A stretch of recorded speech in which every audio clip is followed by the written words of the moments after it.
Here's Grace. Grace would usually play on the right-hand side of the three, but he's now on the left because Joey O'Brien is in, and Pico Lopez wearing 4, captains the side tonight in the absence of Ronan Finn. Good ball out to Gannon on this right-hand side. Into Gaffney. Faced by Andy Boyle, and Boyle does his job there. Knocks it out of play. The man played for a little while at Preston, now back at Dundalk for a second spell.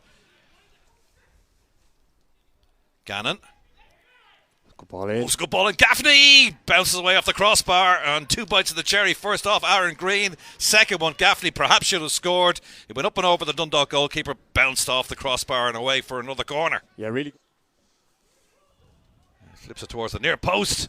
That's an intelligent header from Duffy. He could have headed that back out of play, but he just let the ball glance off his head. And now here's Daniel Kelly, and there's a bit of room inside for McElhenney. McElhenney zooming in on goal. He's got Lopez beside him. Here's McElhenney. Oh, it's a brilliant goal by McElhenney. What a breakaway goal that was too.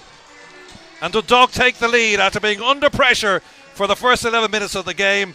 They broke out of defence. Lovely ball by Kelly inside, and McElhenney, in fairness to him, took his time, picked his spot. 1-0 Dundalk. It was all about that touch from McElhenney. That first touch that he takes, that creates the opportunity. He puts a really good touch in front of him, gets it out of his feet, comes in, doesn't panic, takes an extra touch then, and a terrific finish. Brilliant. In fairness, Shamrock Rovers have certainly had more intent so far in the game, but it's Dundalk who lead 1-0. Andrew over there on that left-hand side once again. Take it with the right boot. He just flips these in, really. And that was a poor one. Didn't beat the first man. Ooh, and a BB in a bit of a quandary here, and Shields helps him out, and that's a disastrous goal to give away. Well, that was very, very poor. Ball bouncing around in the front of a BB who didn't come to claim for his time. He pushed it out. Chris Shields couldn't do anything about it, and Joey O'Brien back in the Shamrock Rovers starting 11, and the lead lasted barely 2 minutes. Puts it into the back of the net. It's 1-1. Shields. Donegan. Faced by Scales. Grace tracking the run of Cleary. That's a poor ball by Grace.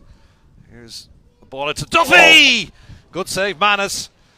And it was a lovely ball from McElhenney to pick out the running Duffy on that left-hand side, and Manus at the near post gets down to save. Yeah, it was a terrific ball from Patrick McElhenney, and Duffy, all you thought he had to do was steer it home, but Manus gets in there, reads it, makes an excellent save at close range. Duffy obviously be disappointed now with that, but the ball in was terrific. No surprise the Derry men linking up. Side. Joey O'Brien in for the suspended Sean Hoare, who misses playing against his former side. Sean Gannon's also the other change. The ball towards the back post, and Grace, well, he has to dive and just flick that away. It was a great ball in by Daniel Kelly, and a really good header away there because it was difficult. He could have easily headed that back into his own goal there. Backward header by Duffy, easy from Manus. That was a good break down that left-hand side, but a very important header from Grace. 1 or 2 moments, dodgy moments for Grace in the opening half, but he did his job there. Yeah, no, it was a really good header away.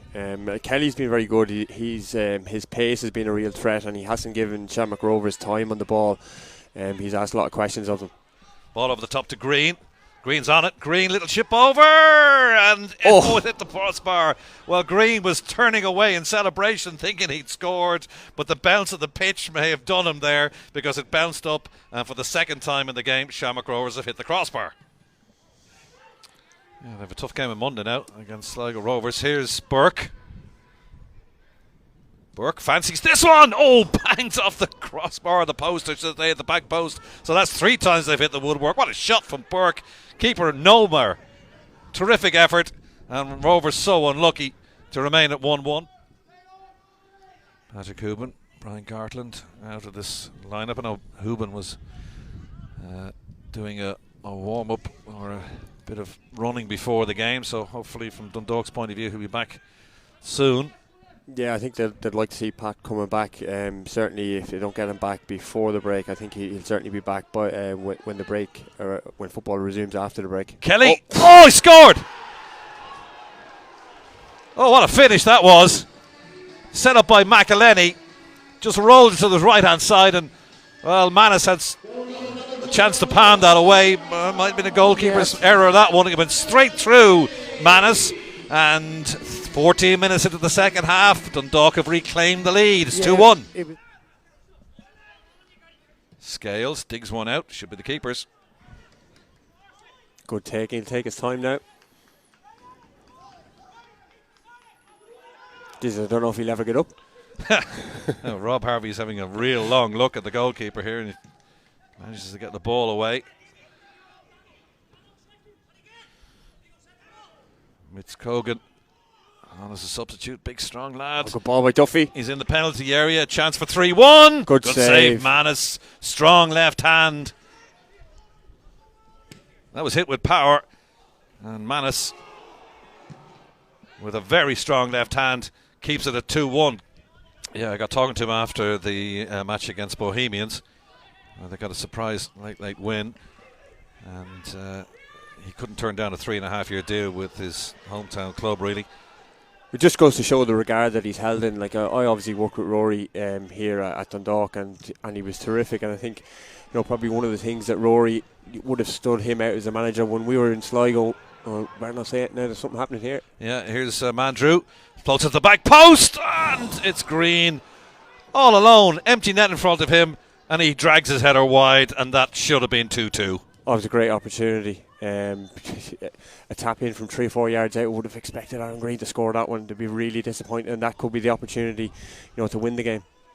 4 minutes of added time are up as Mandrew takes this into Green's head.